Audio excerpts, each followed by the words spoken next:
Welcome back to Everyday Eats with Michele. It's official, the first snowfall of the season has happened, so you know what that means. Time for some beautiful butternut squash soup. Rich, creamy, velvety, and the best part of this is, you can accomplish this recipe with just 4 basic ingredients. We're going to toss in a 5th one at the end, not 100% necessary, so don't worry about it.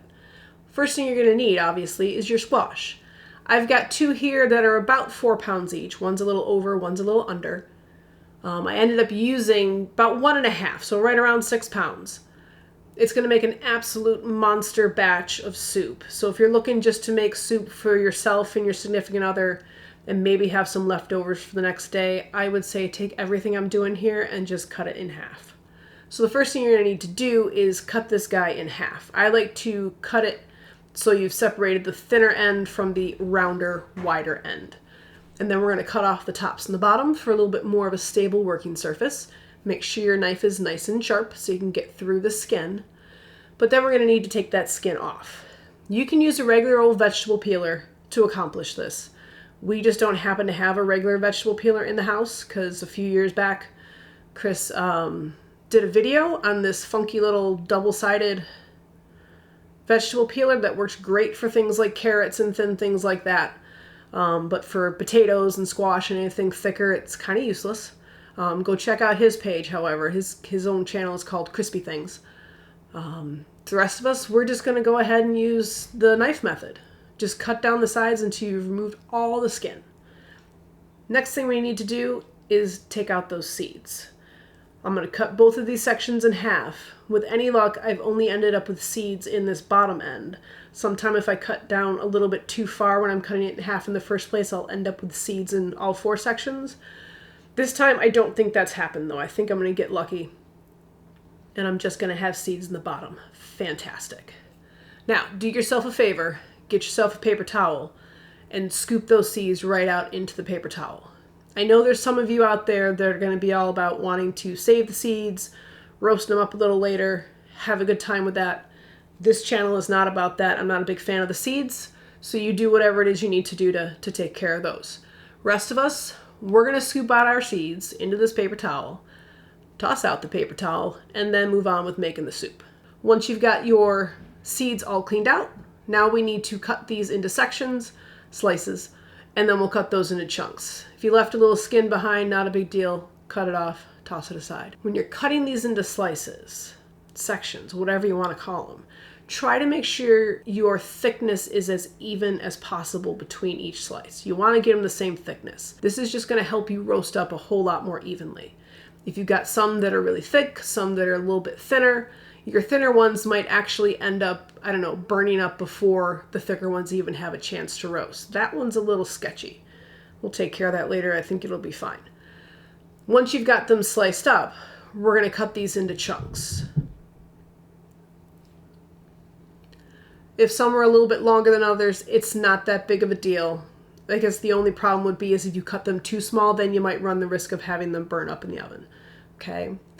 For these little ends, notice how when you cut these, they don't have the hole for this where the seeds were, but they do have these like tiny little pointy ends. Cut those off, because guess what? Those are going to burn up in the oven as well. They're going to burn way faster than the rest of them. So just square off all your ends and cut them into chunks. Okay, so we're going to keep doing this with the top section of our squash. Same thing. Try to keep your thickness the same as you had it before. Now, I bet some of you are wondering, just how am I going to accomplish a tasty, flavorful soup with just 4 ingredients? Well, I guess the story is, a few years ago, I think it was like 2 years ago, I had never even tasted butternut squash, like ever. But I had a friend of mine, a coworker, who used to also work part-time at a farmer's market, and she would bring me squash every fall. One day she brought me a couple butternut squash, and I'm thinking, I have absolutely no idea what I'm going to do with these. But I took them home. A couple weeks later, I'm sitting there, I'm looking at them, it's a dreary, rainy Sunday. I'm like, okay, let me just see what I can do with these. I knew you could make soup out of it, because I've heard of that before, but I had never tried it.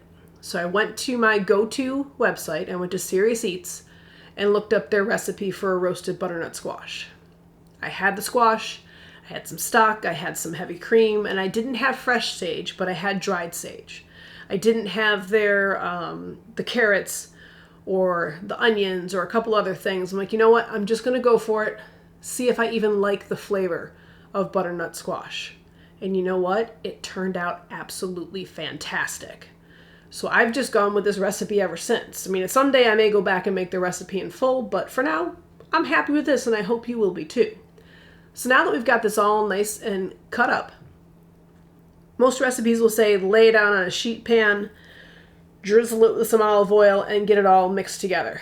Giant pain in the ass to do that once it's on a sheet pan. So I'm going to dump it in a bowl, drizzle the olive oil over it, and then stir it up with a spoon to get my olive oil nicely distributed throughout my pieces. So much easier and a whole lot less messy. I don't have oil all over my hands right now. This is so much easier. Then we're going to add in a little bit of salt, just a teaspoon or two at the most. Because remember, when we blend this up into a soup, if we need to, we can add in more salt. Okay, don't over salt it now because you can't pull it out later. Once we have this all nice and mixed up, pull out your baking sheets. You're going to need a couple. I ended up using 3, a large one and 2 medium ones. Make sure they're rimmed and line it with parchment paper. It's going to make your cleanup so much easier. Then spread out your butternut squash in nice even layers. Leave some space in between to help the hot air roast all the sides around as well. You don't have to be as crazy and lined up as I am, but just leave yourself some space. Then we're going to toss this into an oven, 425 degrees for 40 minutes. Now, very important, after the first 10 minutes, check your squash. Check what it looks like on the bottom. If you started to achieve some color, you're going to want to flip it. I'd say after every 10 minutes, check it. You're going to want to get some nice golden color on 2 to 3 sides. You're going to want to achieve something that looks like this. You don't want to char it. You don't want it blackened, okay? But you do want a nice golden color. So definitely check it off, not often, but every 10 minutes.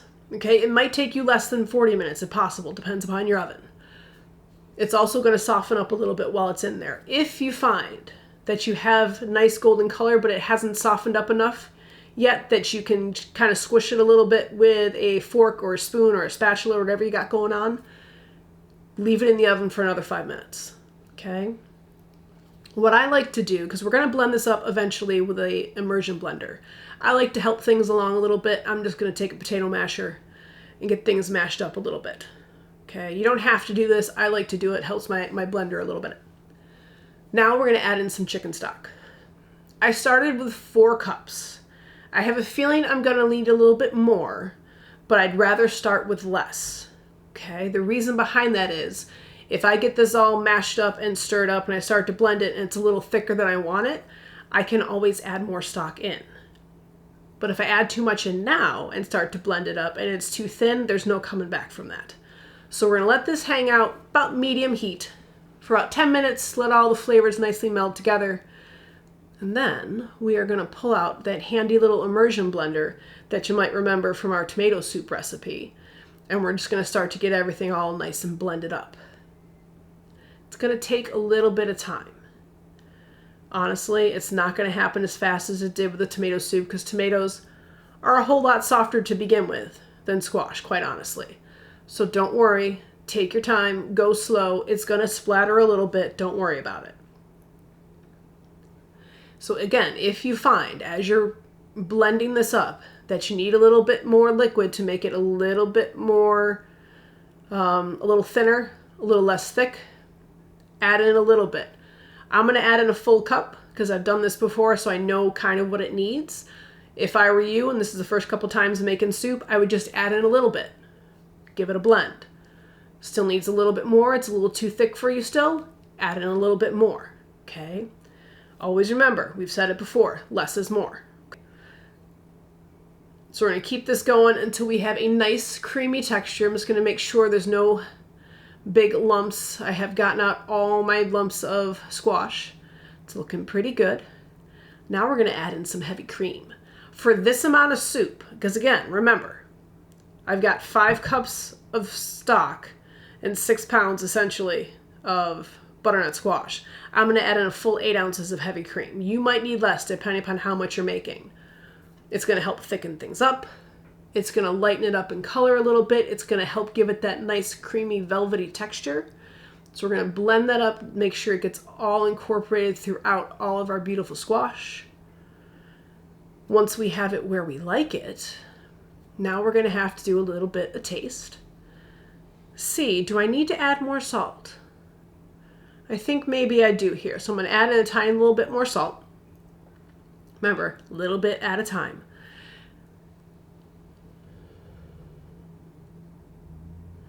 And then we're going to blend that up again. And you know what you could even do here? I didn't do it, and I'm not 100% sure why, but you could add in a little bit of cayenne pepper too. If you want to give this a little extra added heat. It's not going to make it spicy. It's just going to make it a little bit heat because it's, it's cold now. But we are going to put in some freshly ground black pepper. Get everything blended up. And our final main ingredient, we've got about a tablespoon of fresh sage. Chop it up a little bit. You don't have to chop it up too crazy because this immersion blender is going to take care of it. It's going to get that all nicely incorporated.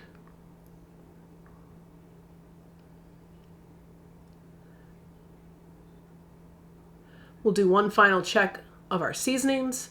See how we are. This is looking pretty nice.